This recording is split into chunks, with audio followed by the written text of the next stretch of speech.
Bien, vamos a abordar lo que tiene que ver con la extinción del régimen de comunidad.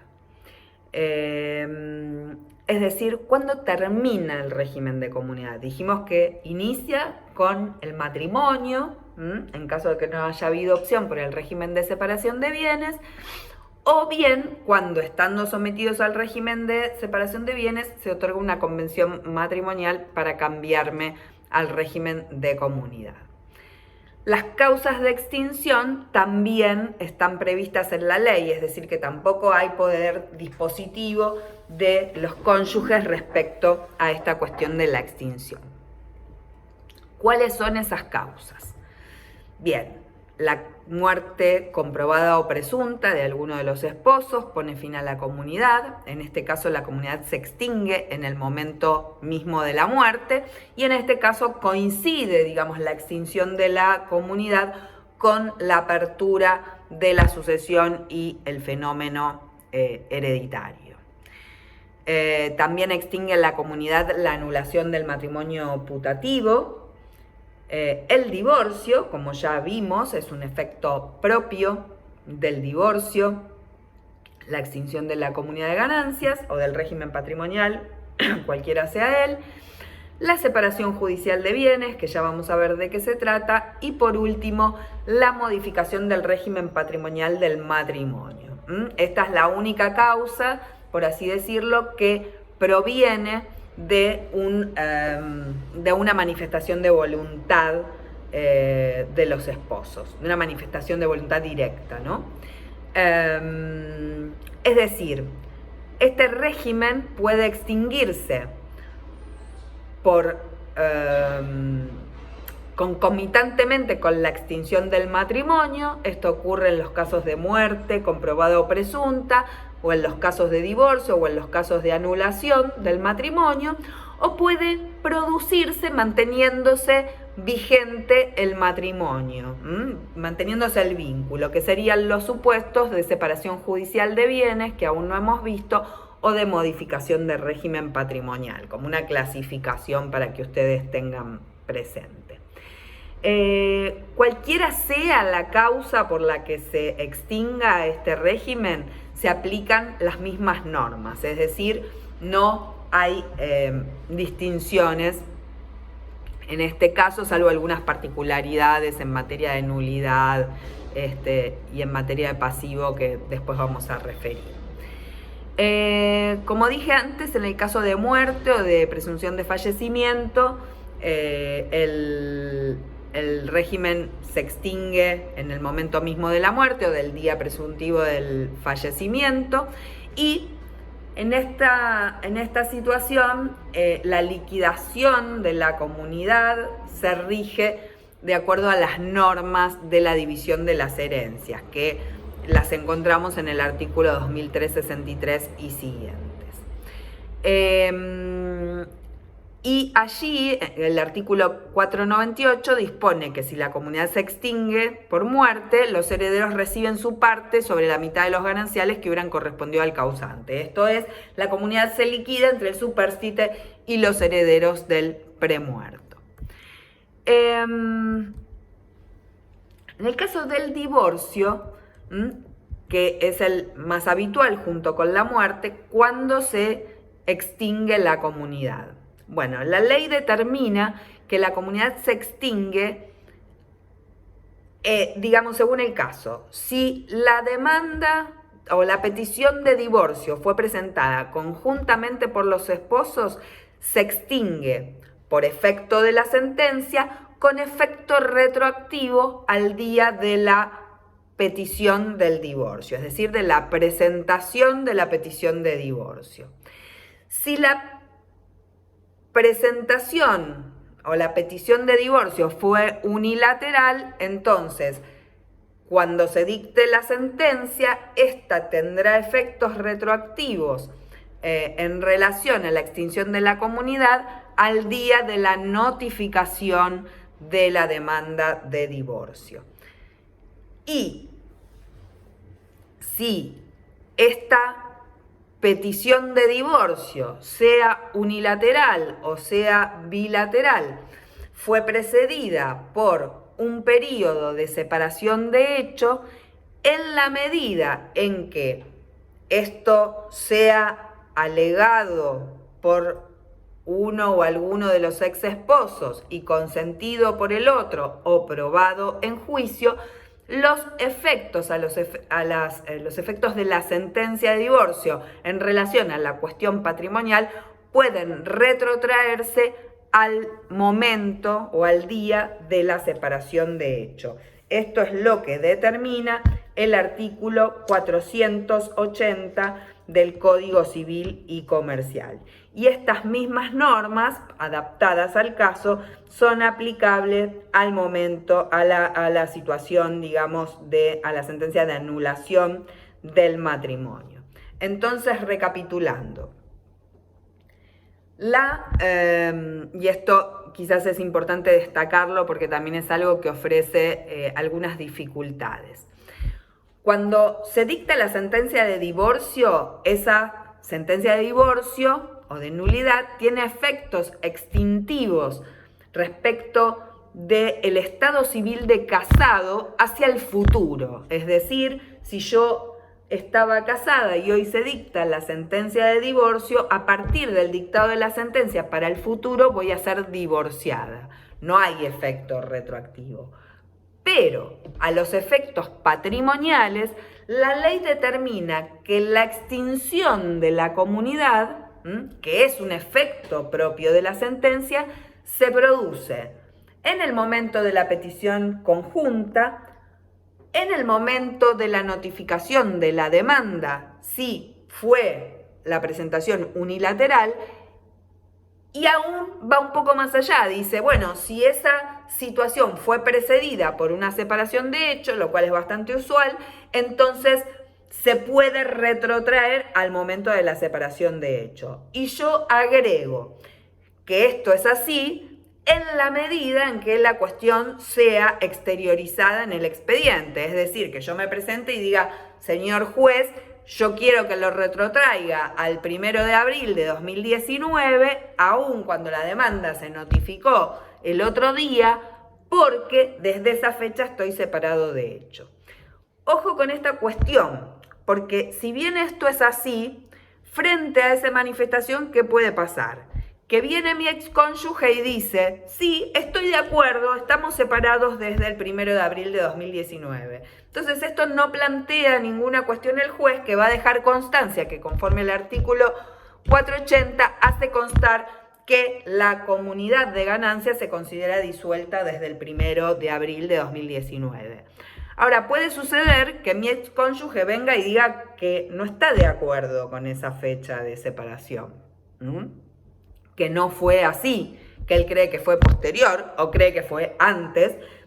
Y entonces, en ese caso, el principio va a ser que se retrotraiga a la notificación de la demanda o bien al momento de la presentación conjunta y que esa fecha de separación de hecho eventualmente sea objeto de discusión, no de ya dentro del propio proceso de divorcio, sino que se discuta o se debata en un incidente de extinción de la comunidad. ¿Y por qué esta fecha es importante? Y bueno, porque a partir de esa fecha cesan las condiciones de ganancialidad. Para que ustedes lo vean como claro en un ejemplo, supongamos que yo me compré el 30 de noviembre del año pasado, ¿no? Me compré un billete de lotería y participé en los sorteos que se hacen a fin de año y resulté ganadora de una cuantiosa suma de dinero, supongamos $20.000, ¿sí?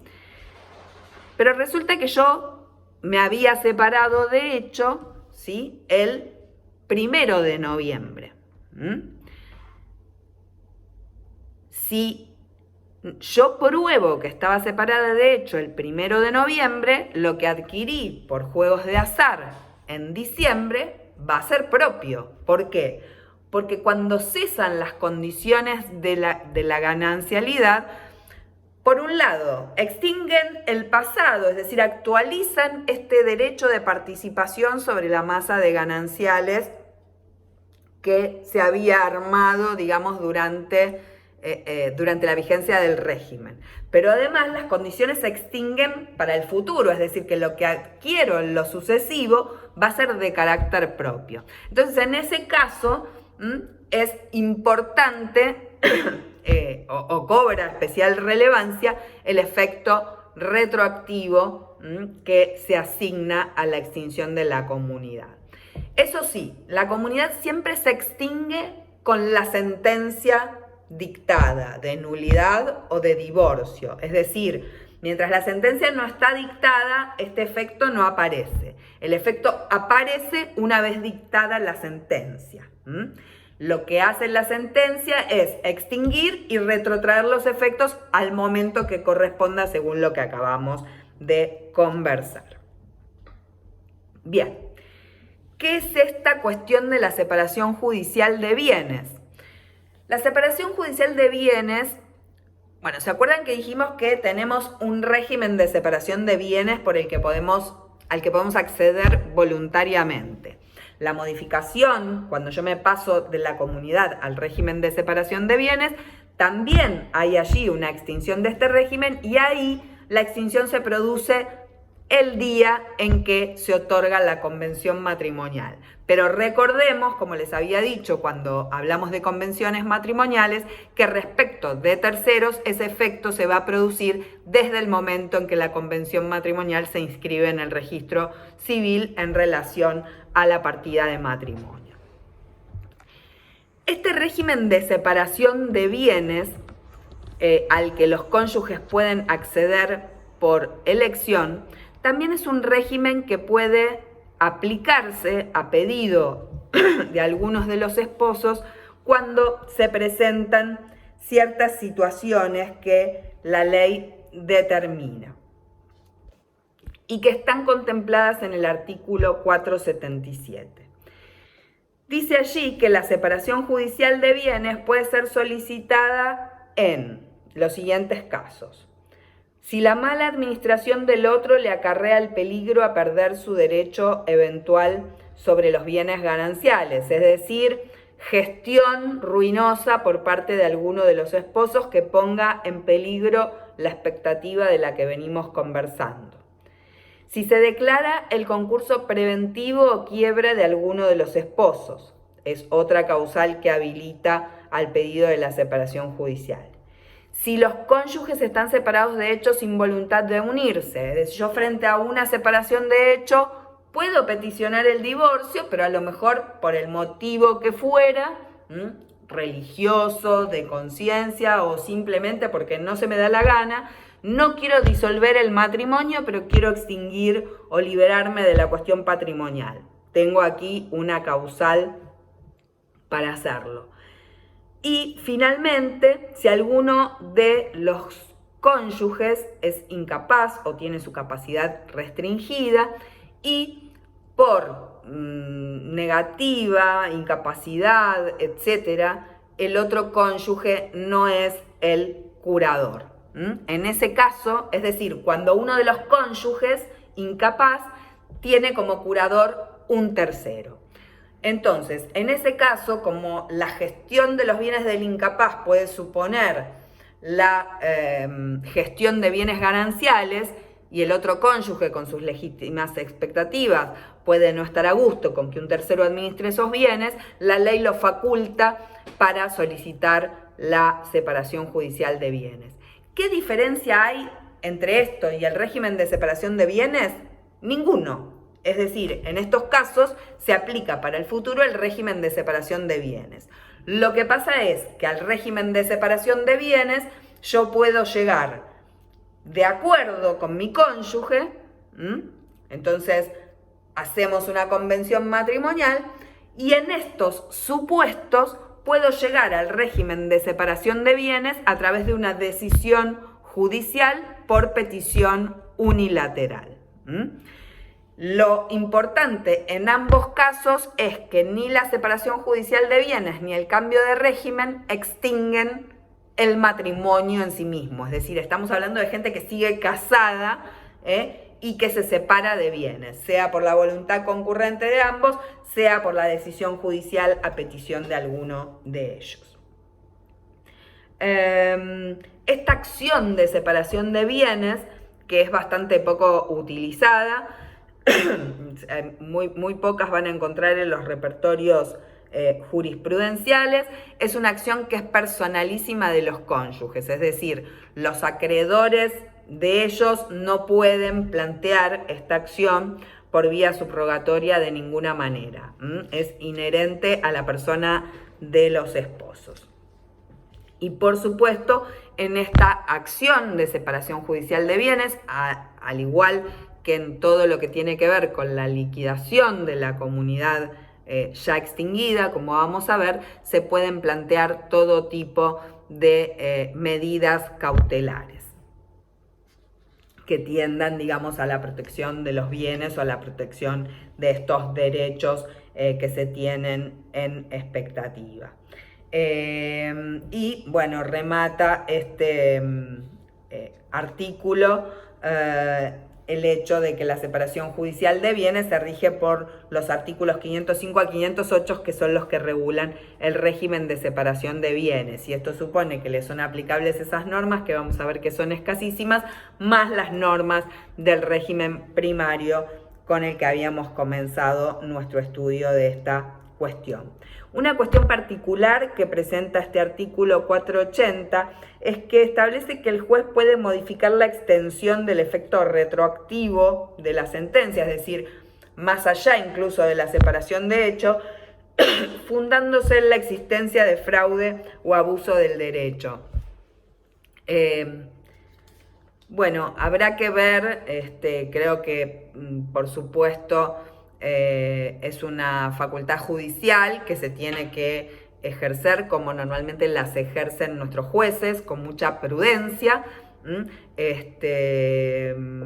porque, digamos, estos grandes poderes también requieren de responsabilidad para su uso, pero se me ocurre que estarán las posibilidades de aplicarlo muy ceñidas a alguna situación que se presente en casos muy concretos de fraude a los derechos del otro cónyuge, etc.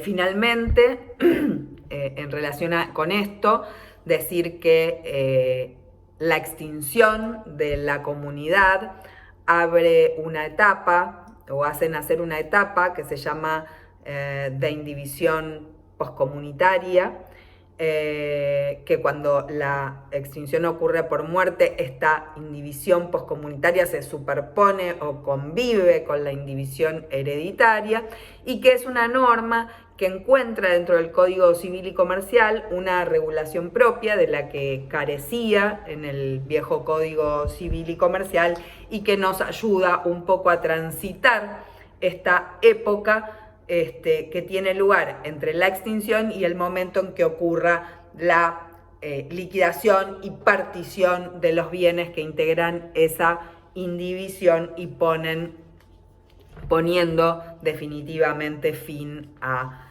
esa indivisión.